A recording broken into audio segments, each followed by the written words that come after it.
I loved this man. And so I can't even think about this. This is easily one of the worst books I've ever read in my entire life. Like top 3 worst books I've ever read in my entire life. This is one that I will never forget. I will think about it until the end of my days. Hello everyone. Long time no see. Hi everyone, my name is Taylor. I will talk to anyone and everyone about books who will listen, and today I have some explaining to do. It's the end of November. I still have yet to post my October reading wrap-up, November reading wrap-up, or my October anticipated release vlog. So needless to say, there's going to be a lot going on in this video. Let me just start out by saying October was an incredible month for me. I read so many things in October. Like, were they the best? Kind of iffy, but I got so much read in October. I was zooming through my reading goal. I got back on track. I was like 7 books behind, and I was literally like, I was dead on track for my reading goal for this year. And then November hits and I took a trip out of town. It was a very much needed trip out of town. I took a trip out of town. I'm not gonna lie, I started talking to a boy while I was out of town, and for the last 3 or 4 weeks, I have solely been focused on that, and I'm starting to learn it's probably not gonna go anywhere, and I have been dedicating so much time into something that, like, it's taken me away from reading, it's taken me away from the things that I love, so, but you know what, I needed the distraction from my life, because I have had so much going on in my personal life that I needed that distraction. So needless to say, we have had a ton of schoolwork. I'm in grad school. We've had a ton of schoolwork. We've had a ton of real work. We've traveled. We've been dealing with a man. I have family stuff going on. Like, it's just one thing after the other. And I don't really need to make excuses, but this is my excuse. This is my explanation. I am the world's worst booktuber, let me tell you. So we are going to do one big wrap up for all of these books. I read 1, 2, 3, 4, 5, 6, 7, 8, 9, 10, 11, 12, 13, 14, 15, 16, 17, 18, 19, 20, 21, 22, 23, 24, 25, 26. I've read 27 books over the course of October and November. Tomorrow's the last day of November. I might read something today that I want to include in it, and if I do, I'll include it at the end, but I seriously doubt it because I have quite literally not read in 3 weeks. I'm not even kidding you. Like, I seriously doubt I'm going to read something tonight. So we got a new water bottle, since you just want to know all the updates. I know you're so interested. So going back to October, the very first book that I read was 107 Days by Kamala Harris. Now this was so out of my comfort zone because I am typically one, I need some romance, I need it to be fiction. Like, I cannot read biographies, nonfiction, I can't read things like that. I really wanted to read it just because I wanted to get this perspective and I wanted to see the things that, you know, the public eye doesn't see. I don't know, it was something that I feel like everyone should read and just everyone should get kind of that like inside information. And I did listen to this. If you listen to this, she does narrate it, and so it made it all the more emotional. And honestly, just reliving that day, the election day, all over again and like reliving it in her eyes was truly a heartbreak like no other. But I think that this is a really informative book, and I think that she did very, very well with this one. And so I did give this one 5 stars, although I feel like this type of thing like doesn't really warrant a rating, you know? I don't know, I thought that it was very well done, so I did give this one 5 stars. And then the back of it. And then I went into my most anticipated release of this entire year, which was Every Spiral of Fate. Also, Amazon really screwed me over with this one's like so bent. Every Spiral of Fate by Todd Amafi. This is book 4 in the Woven Kingdom series. Woven Kingdom is my favorite series. I love it so much. It's one of my god tiers. Shatter Me, which is by the same author, is one of those series that really got me into reading, and so I've always loved this author so much.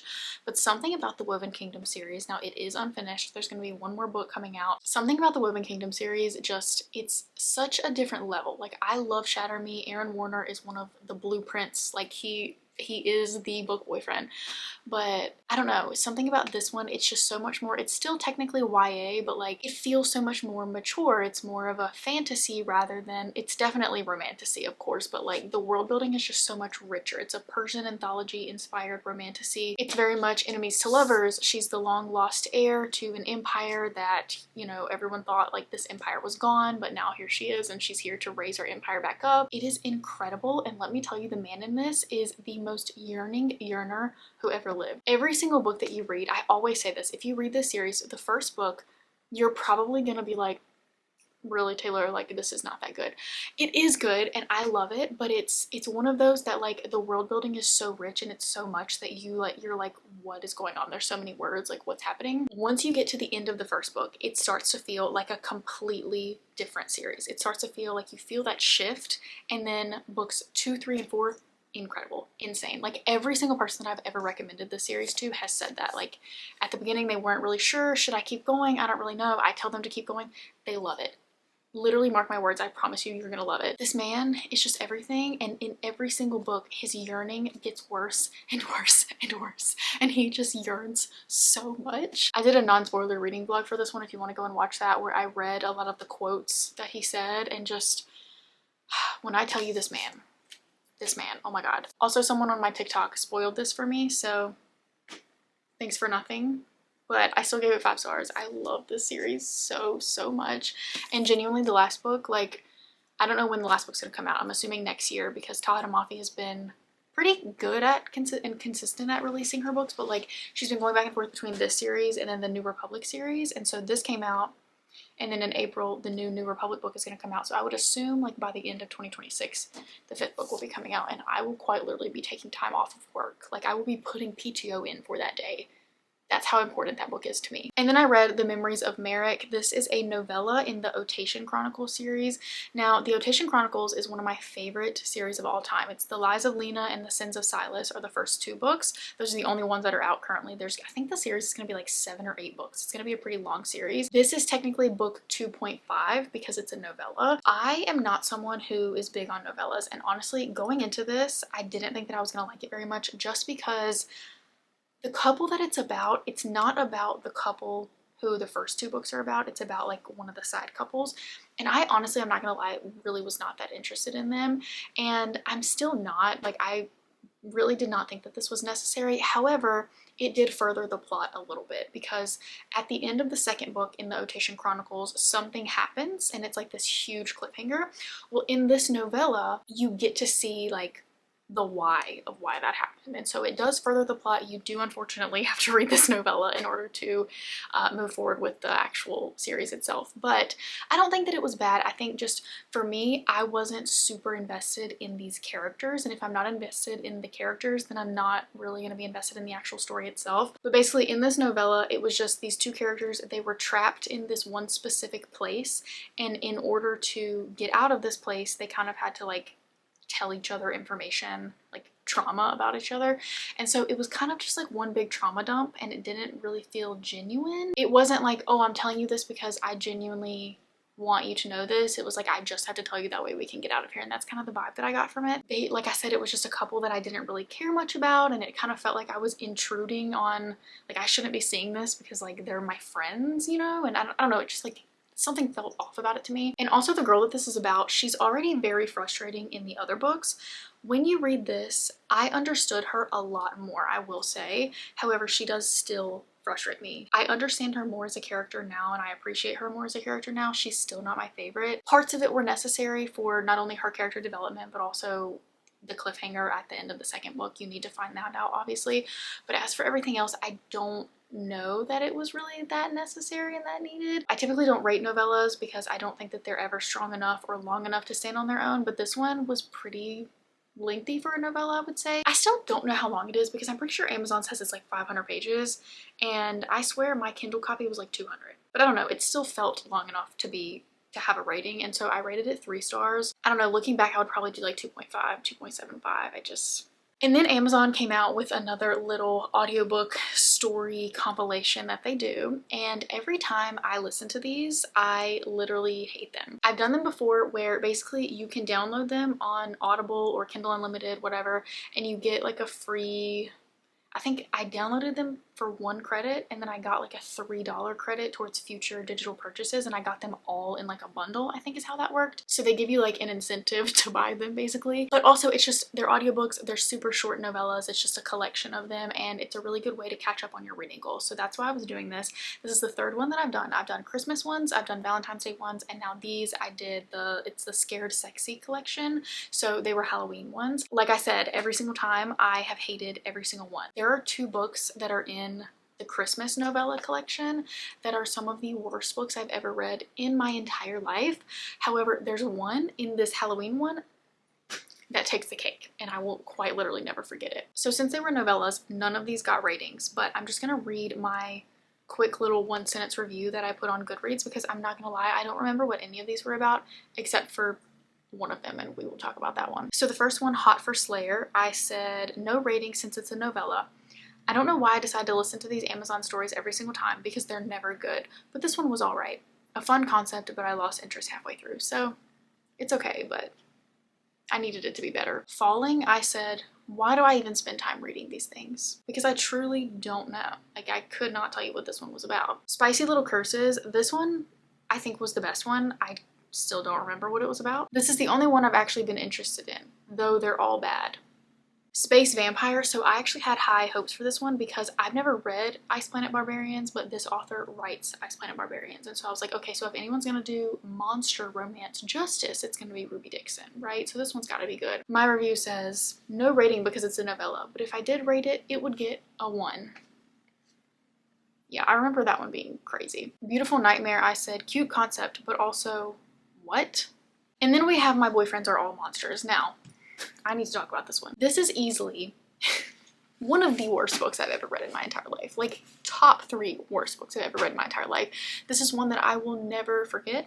I will think about it until the end of my days. This one basically followed this girl, and she is hiking through a mountain, whatever. She's hiking with friends. She ends up leaving them because they piss her off, so she's by herself. She runs into this tree, and it's this ancient looking tree. There's a fountain connected to it. You can like make wishes in the fountain, whatever. The love interest in question is the tree, the ancient looking tree. He is the love interest. The tree is alive. It's a human, or it's not a human, but he has thoughts. So he basically falls in love with her. He doesn't speak to her, but he's like watching her hike through the woods. He's watching her make a wish in his fountain. He falls in love with her. He's like, I want to keep her with me forever. So he basically uses his magic to form this entire magical town, and he creates people in the town, and he creates shops and places to stay and businesses and things like that. And she's basically living in this town because she decides, oh my god, all the people are nice here. This town is great. This town, like, I need to stay here forever. And I just think it's crazy that she was willing to stay in this random town forever when she literally had a life back home. Like, she just left it to stay in this magical town that doesn't actually exist. I don't really know. But she eventually finds out that it's not a real town. It's this magical town that she has come upon, and now she lives there. I don't know. She ends up finding out that the tree, the ancient tree, created the town for her, and he's in love with her, and he wants her to stay in the town. And so she decides to do so. So he tells her, hey, you can pick any form that you want me to be in, because a tree is not the most comfortable form. Like, you probably don't want me in a tree for the rest of my life, huh? So he can turn into literally anything. He can turn into a normal human man. He can turn into any monster. He can turn into quite literally anything. She decides that she wants him to turn into a kraken. A kraken, yeah. Like with tentacles and things. And there was in fact a spicy scene in his kraken form that I wish I could delete from my brain, scrub it away. I'm just like, out of all the things that you could have chosen for him to be in, that's it? Okay, girl, got it. So yeah, needless to say, I just told you the entire plot of the book, so sorry, but I don't recommend it. Okay, now this is where you're gonna see some clips of the reading vlog that I recorded that I probably should just not even post, but I'm gonna include them anyway, because every month I do like an anticipated release of the month reading vlog, and so I'll include all of the books that I'm looking forward to that month that have come out, and I'll do a vlog for them. There are so many books that came out that either I did not vlog or I just have not read them yet, but I do have 2, so I'm just gonna include them as I'm talking about them, and then you'll see my real-time reactions. It's non-spoiler. But the first one that I recorded was Mate, and I was so excited for Mate because I am a certified werewolf book hater. I typically hate werewolf books, but I loved Bride so much. Bride is the first book in this series. You do not have to read Bride in order to read Mate. You can read them interchangeably. I was very excited for this because I loved Bride. Bride is still my favorite for sure, but I did really like Mate. I loved the audiobook of this. I loved how just like big and scary he was, and he was just so protective of her, and just, I don't know, I loved that dynamic. Also, their tension was insane, and it honestly got to the point where their tension was so bad that it had me frustrated for them, because I was like, can you please just get to the point? And I am very much a slow burn girl, but with this, the tension was literally so bad that I was like, I'm gonna lose my shit if you guys do not get together right now. Also very spicy. There was a time, which like I said, I was listening to the audiobook of this, so I feel like the time that I was in certain scenes in books, I don't really know exactly how long it was because I was listening to it, but I swear I was listening to smut for a good hour. I don't know how long it was, but I swear it was a long time, and it was a lot, and I was like, okay guys, I get it, the stamina's crazy, but also like I can only listen to so much before it's too much. But if you want to see a couple of clips of me reading this in real time, here we go. Good morning, everyone. I am getting ready for work, or I'm about to. I just woke up. And for some reason, if I'm not listening to a book while I'm getting ready for work, I have zero oh my god, I can't even speak. I have zero motivation. It's like I need something to look forward to while I'm getting ready for work, or else I don't want to get ready. Also, I look so bad. Please ignore. So I was just scrolling through Audible because I'm not listening to anything right now. The audiobook that I want to listen to, that I've been waiting on, I'm like, maybe it has a release date now. It literally comes out tomorrow, so I'm like, can't listen to that. So I decided that I'm gonna listen to Mate. I was literally at the store 2 days ago and I saw the physical copy of it, and I don't know why I didn't buy it. I'm just really trying to not buy physical books right now, but like, I feel like anticipated releases don't count because I need those. I loved Bride. Bride was my first ever Ali Hazelwood book, and I ate it up. I gave it 5 stars. I think I read it in one sitting, honestly. Like, I loved the vibes of it. I loved everything about it. I think this is just like a continuation of that, but a different couple. So I don't think that it's like you have to read Bride in order to read this. I'm not 100% sure. But the thing about me is that I despised werewolf books. I hate werewolves. Bride is the only one that I've ever read that has done it in a way that I like. It's still like not my favorite thing ever, but I literally did not care that he was a werewolf in Bride. Like, I loved Bride that much. I just feel like a werewolf book can be turned weird very quickly, like with like the nodding and the like, I don't know, just some of it just like cringes me out. And so I'm really hoping that this one is not like that. I don't know if the audiobook is gonna be good. Oh, it's narrated by Teddy Hamilton. I think I've listened to, why does that name sound familiar to me? Oh my god, he's the narrator of Edge of Darkness. He narrates a lot of stuff, so I think it'll be good. But we are gonna start listening to this while I get ready, and then I'll try and keep you updated throughout the day. I am about halfway in. I listened to the audiobook a lot while I was at work. I'm on chapter 20. Let me just say, at first I was scared. Because obviously he's the alpha of the werewolf pack. She's describing him as this like big, bad, like huge, bulky guy who obviously is also a werewolf. But I'm not gonna lie, I was like, this man is hot. This man is fine. He's big, he's wearing like flannel, he's very just like, I'm imagining like huge hot lumberjack is what I'm imagining basically. Every time it mentions her being a hybrid, I just think of Klaus Michelson. And I'm just, when I say I don't like werewolves, he's the exception, okay? Honestly, maybe my hatred for werewolves came from Mason Lockwood. But she has just now realized that she's half werewolf, so she's kind of like learning her werewolf senses. And so she finds out that he's not only her alpha, but she is his mate. And so it's like, she's his mate, but they're not romantically together, but they're automatically drawn to each other because they're kind of like fated to be together, which I love that. But I honestly did not know going into this that she was a werewolf. Like, I genuinely did not even read the back of this book. I just knew that it was a continuation of Bride. And here we are. I loved Bride, so I was like, you know what, I'm reading it, I don't care, I'm sad. So I was a little bit scared. I'm not gonna lie, but I'm eating it up. Their tension, their banter, they are everything. It's not too werewolfy. Honestly, for me, once it starts to get into topics like nodding and being in heat and like petting and I don't know, it's just things like that that are too realistic to like dogs or real life wolves. It just, I don't really like it. But so far, none of that has happened. So we've been fine. Everything's fine. Also, just the yearning of like wanting to be together but not being able to be together is everything. I am baffled at some of the things happening, but it's so good. I'm so hooked. I'm locked in. I've really been sucking at updating you on this book because I'm already done. And Forgive me. It's because I was listening to the audiobook while I was at work, and then like while I was getting ready for work, and then I would be running a little bit behind, so I wouldn't have time to stop and record, and then it just, forgive me, I'm so sorry. But I did take some notes, that way I can tell you about my thoughts. So their history, I was baffled. I was bamboozled. I was shocked. It really came out of left field for me. I don't know why I was that shocked, but I was. Also, the tension between them was everything. But like, I'm a slow burn girl through and through, but something about their tension, I think their tension was just so strong that I was almost getting frustrated with how slow of a burn it was. Like, I love slow burn, but with them, I was just like, oh my God, like, give in already. Jesus Christ. Like, I don't know.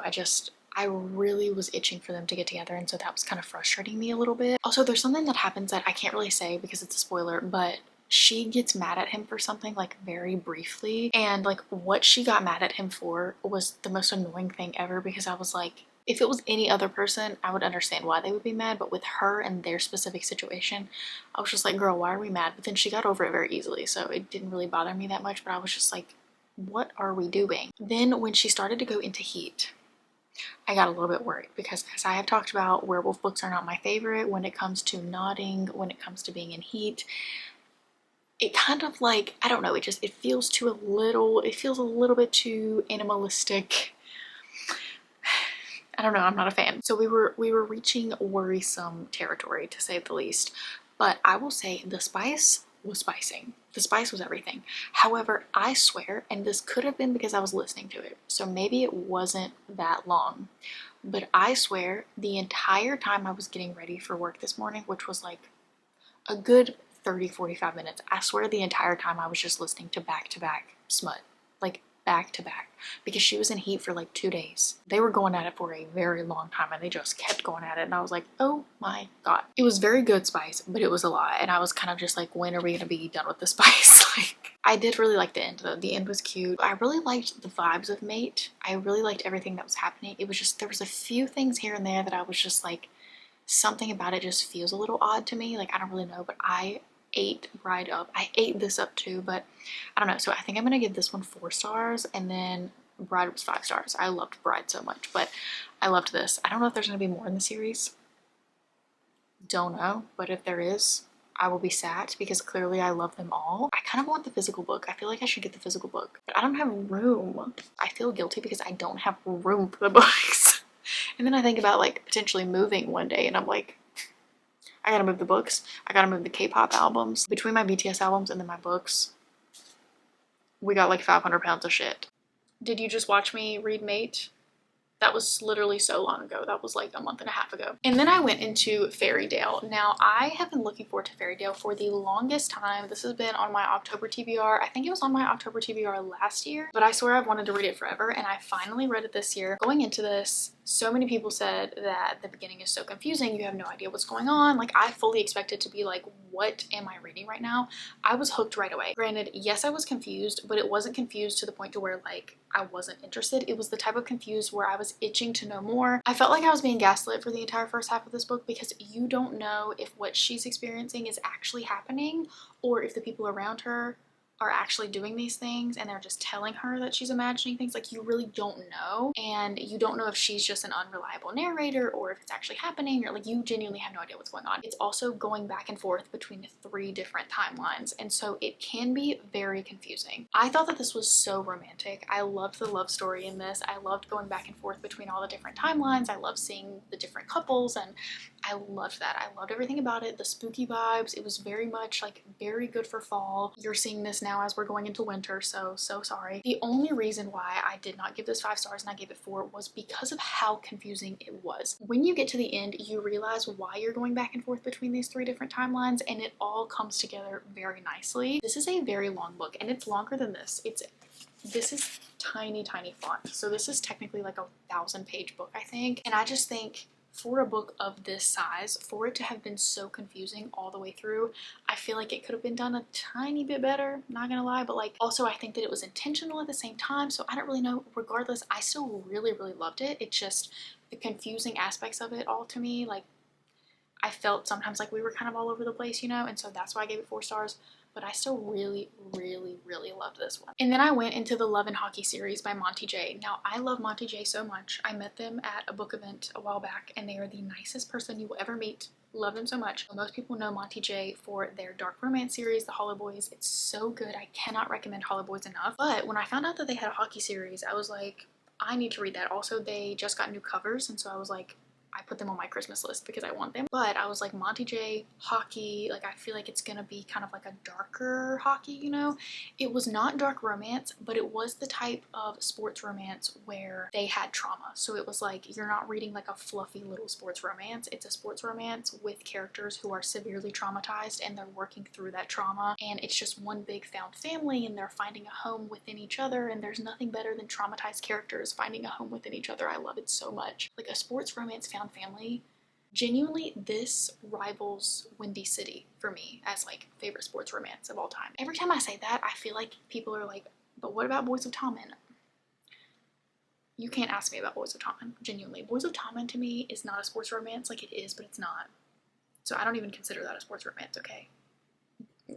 I can't talk about Boys of Tommen, I will cry. This was so good. Definitely check the trigger warnings for these because these are, like I said, very traumatic sports romances. So they've gone through so much. There is so much just trauma representation and healing, and it is incredible. The first book, Love and Hockey, I gave 4 stars. The second book, Ice Hearts, I gave 4.5 stars. And then Shattered Ice and Blind Pass, I gave 5 stars. So as you can tell, they each got better and better every time. The last one, Blind Pass, genuinely, I was not interested in the characters whatsoever when I first went into it. But immediately as soon as I started it, I was like, yeah, this is gonna be my favorite one. And it was my favorite one. I was so shocked by it. But this series, genuinely, it's so good.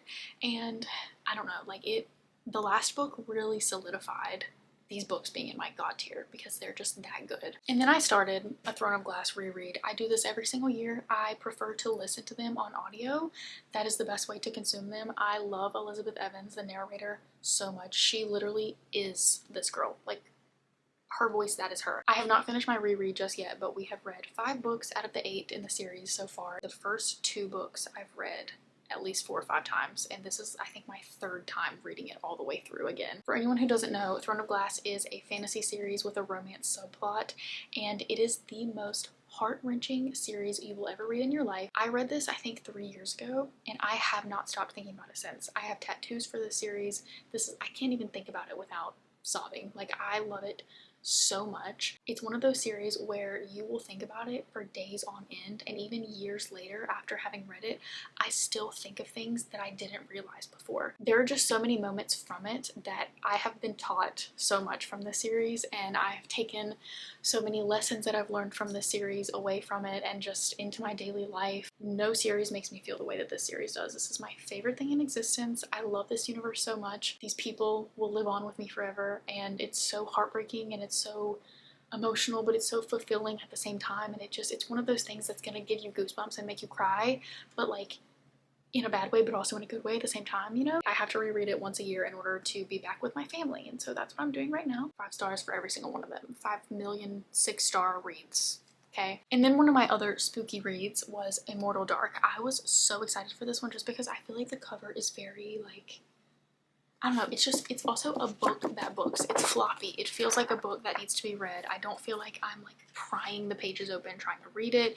It feels like it should be read, you know? So I was very excited to go into this and honestly just hold it. This is a dark academia vampire romance, very much enemies to lovers. I will say, like, these enemies enemied. There's nothing better than an enemies to lovers romance where they genuinely are enemies, that they genuinely hate each other, and that's how this was. I loved the vibes of this. It was very, like I said, dark academia, just like spooky, good October fall vibes. However, I felt like I was running in circles with it. I would feel like things were happening and then all of a sudden they weren't, and then it just like kept going that way, and something about it it felt like something was missing, and I don't really know what it was, and I really was not that interested in the plot. So I ended up giving this 3 stars. It was good. Like I said, I don't really know if I'm gonna read the second one. I said that I was, but I don't think I am, I'm not gonna lie. And now we have our second vlog clip of the video, which is Sinners Atone. I was so excited for Sinners Atone. Sinners Atone is the fifth book, 4th book in the Sinners Anonymous series. Sinners Anonymous Mafia series is one of my favorites. I love Sinners Anonymous so much. I think I gave all of the other books in the series 4 stars. They're not like god tier to me, but they're just very good, solid mafia romances. It's about 3 brothers. I was so excited going into this one because Gabe, who this book is about, he is known to be the scarier and more hard brother, and like he doesn't speak much, you don't know anything about him, and so I was so excited to go into his story. Now his story is going to be a duet, so there's going to be one more book coming out about him, and I think what we all wanted is going to be in that book. But I think because this is a duet, the first book, for one, I don't think it needed to be a duet. This was only like 200 pages. It was not that long. It might have been like 280. I don't know why the number 280 is in my head. Was it 200 or 280? I don't know. Regardless, it was still pretty short, and I feel like it probably could have just been like one longer book rather than a duet. I felt that way about the other books in the series because there's another duet in the series that I thought could have been 1 instead of 2, but whatever. I'm not an author. I don't know. With this one, I felt like we really got nothing. Like, I wasn't bored by any means, don't get me wrong. I was still very intrigued. I was still interested in what was happening. I had a good time. I was not bored at all, but I don't think a lot happened. Like, there really wasn't a lot of plot. It was just kind of us setting up to know the main girl. And while I think that that's important, I don't think that we needed an entire book of just that. Honestly, we didn't really get any more information about Gabe than we had before. This is his own book, and I still don't know anything about him. I know more about him in his brother's books than I do in his own book, and so I was not a fan of that. I was not a fan of the main girl. I felt like she was a little bit naive. I do think that her being naive and having this bubbly persona of like, oh, everything's sunshine and rainbows, I do think that that's a facade, because I think that she has trauma that she's trying to cover up with this facade. So I am aware of that, but just something about her, I did not like her. Very, not gonna lie, very disappointed in this one. But I think I still gave this 3 stars. Yeah, I gave it 3 stars just because although I did have a lot of issues with it, I still enjoyed reading it. Like, it wasn't a bad book by any means. I probably should have given it like 2.75, so I don't know. Like I said though, I will still be sad for the next one because I think what we wanted is probably going to be in that one. I just think that, I don't think that these books should be duets like they are. Oh, did you want to watch the clip of me reading it? Here we go. Okay guys, we are finally starting Sinners Atone. This has been out for a little over a week, or maybe a little less than a week. I've been wanting to read it so badly, but I've been in the middle of so many other things, but the time has finally come. We're gonna read it. I'm so excited. I am sad because it's the first book in a duet, and who knows when the second one's coming out. But this brother in particular is the one who, he's the oldest, and he's very closed off, and he doesn't really speak, and he's just like the scary one, and you know that that's gonna be the best one. You know it is. So I am very excited for this. I'm 30% of the way into this. I said last night that I was gonna binge it, and I ended up falling asleep. Shocker. But I think I said that Gabe was the oldest, and now I'm like, is he the youngest? I don't know. But regardless, he's the brother that is like the scariest. He never speaks. Like, literally in the entire series, I think he's probably said like 20 words. He does not speak, and I love that. I love a man who doesn't speak. But as of right now, Rin, the main girl, is a very just like happy-go-lucky, it seems like she's kind of putting on a facade for everyone type of character. The happy-go-luckiness is kind of annoying, but it's the fact that you know she has some sort of hidden secret. Like, I don't really know what it's gonna be, but I hope that it's something really deep. That way I can really love her as a character. But why is Gabe so scary? Like, he just showed up in her house and he's so scary. Like, they call him the boogeyman. And he's scary. He literally is the boogeyman. I'm so sorry, the lighting is horrible, but that's because it's very dark in my room. The girl is giving me really bad secondhand embarrassment. I'm not even gonna lie. But also though, like, she's so jealous of what Angelo and Rory have. And honestly say, like, that's me as a friend. Like, I'm so happy for you, but also like on the inside I'm like, when am I gonna have that, you know? So like, I love her in that regard, but she is just so cringy sometimes. Like, the stuff she's doing, I'm like, oh my god, this is so embarrassing. Also, he's literally so scary. He is described as if he's literally Michael Myers, and he's just so scary, and he just grunts, and he doesn't speak, and he's so big, and everyone's terrified of him, and like, he's like this just enigma in the town that everyone is like, oh, he's so scary, and I love it. Anyway, those are my thoughts. I, for one, hate how the girls are keeping everything from the main girl. Like, she doesn't know that the boys are in, like, mafia ties and things like that. And so they're keeping her in the dark, which I understand it's for her safety, but they are just straight up lying to her, like making up stories that are just the complete opposite of the truth. And I don't know, I feel like there would be a way for them to keep her in the dark, but also not just like straight up lie to her face and act like she's stupid. That's really bothering me. But I love that he is down bad for her. Like, he is so jealous. He doesn't want her to be with anyone else, but he also is like, she can't be with me because like she's too good for me. And I love a jealous man. I love it so much. This felt more like a novella than anything. Like, it just, I don't know. So a little bit of a disappointment, not gonna lie, but you know what? It's okay. And then I read The Fall Risk by Abby Jimenez. Now, I'm not gonna lie, this is a Valentine's Day novella. Yes, I did read this in October. Actually, no, I think this was the first book that I read in November. I was doing a 7 books in 7 day challenge on TikTok. Now, if you want to see me post more, go to my TikTok, because I love here. I love posting on here so much. This is like a safe space for me. But I am so bad at posting on here just because filming a long form YouTube video and then editing it and getting it posted, it takes so much time, and so it's very hard for me to do that, whereas it's easier for me to be consistent on TikTok. So if you want to see more consistent, like random things, follow me on TikTok. But I was doing a 7 books in 7 day challenge. I had reached day 7 and I was severely behind. So I literally went to Audible and I found the shortest possible audiobook that I could find in order to cheat and get my 7 books in 7 days read, and it was this one. I think this one was like an hour. I'm not gonna lie, I genuinely do not remember what this one is about whatsoever. I remember it was Valentine's Day, and I remember it being cute, and it was honestly deeper than what I expected it to be. I remember it having some deep topics in it, and so that was surprising. And it was just like a cute, quick read, but clearly it's not very memorable, and I did not rate it because it's a novella. So, oh my god, okay. Then I read Court of Ravens. I forgot I read this. Oh my god. So I knew that it was unhinged, and I expected it to be just like a regular unhinged dark romantasy, like something that I really was not going to care much about, because I heard when I hear that things are super unhinged like this, typically they're not like god tier reads for me, you know, like they're just like, okay, whatever. I still don't think that these are god tier, but they might be. I don't know. They were really, really good. So there are 2 love interests. There's 2 guys, 1 girl, and they kind of share her a little bit. But this is an enemies to lovers, very, very, very much enemies to lovers, kind of like bully romance. I don't like bully romance, but I loved these.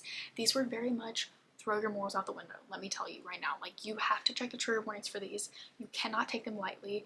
This is very unhinged. I loved this man, and so I can't even think about this. If I remember correctly, there are the humans and then there are the ravens, and the ravens are basically humans, but they can shapeshift into ravens and they have like powers and stuff, and it's like it's 2 different populations that hate each other. She ends up getting taken by the ravens, and the 2 guys that she's with are like, one of them is like the prince of the ravens or whatever, and she's like their captive, and it's a little bit of a bully romance. It's very, very, very heavily enemies to lovers, but also there was so much trauma healing in this, and that's why I loved it so much, because while this is very much throw your morals out the window, it's very dark, it's very spicy, there's so much going on, it was the trauma in it that really had me like, oh my god, like literally clutching my pearls. What is going on? The fantasy aspect of it all was interesting. The romance of it all was interesting. I didn't really like one of the guys, I'm not gonna lie, and that's the only reason that these books did not get 5 stars. The first one got 4 stars and the second one got 4.5. It was just the most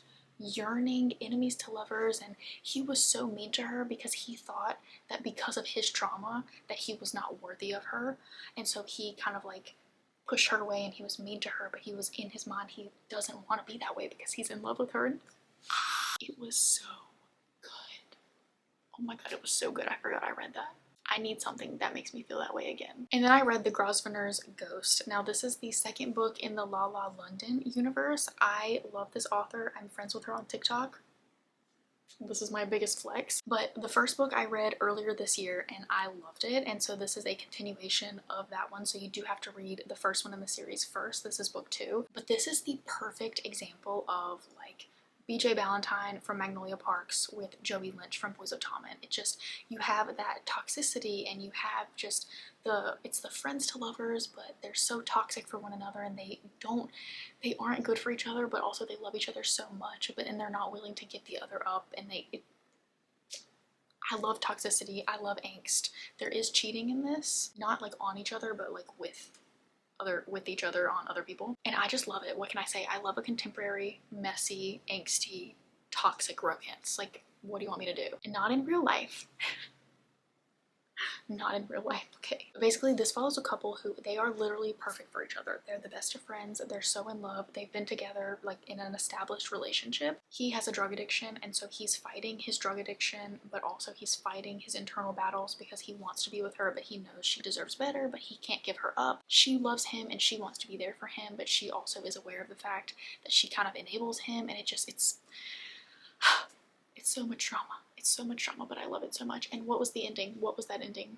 The ending, I'm not gonna lie, I read this in the airport and I was baffled. Like, I kind of expected it, but I was also like, I need the next book immediately. Thank you very much. So I gave this one 4 stars because I just love this world so much. And honestly, I felt like this one had a little bit more mystery in it, and it was kind of setting up for like a further plot. Whereas so far these have been very, very character-based books. Very character-based.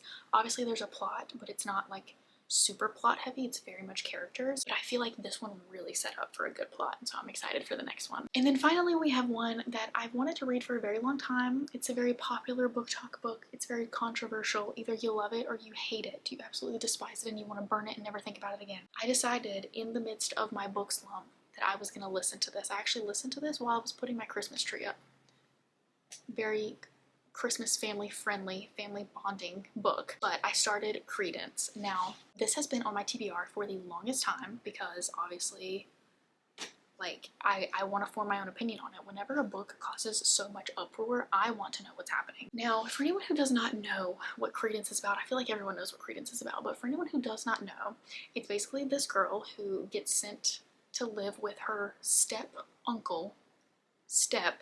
let me preface, she's living with her step uncle and her step cousins, her 2 step cousins. Where I was at in the book, I DNF'd it. Spoiler alert, I DNF'd it. She had one interesting encounter with one of the cousins. I need to continue to preface, step cousins, not blood relation. She had one interesting encounter with one of them, but for the most part, nothing had really happened yet. I DNF'd like 100 pages in because honestly, I was interested at first. And then I stopped listening and I was like, I have no desire to pick that up again. Like, I really don't. Everyone's annoying me. I don't like her. I don't like any of the guys. They all seem very misogynistic. They just seem like assholes. I don't like them. I know where this is going. Like, I know the direction of the plot. I know exactly what's gonna happen. Why would I continue to read this if I literally don't care? So I don't care.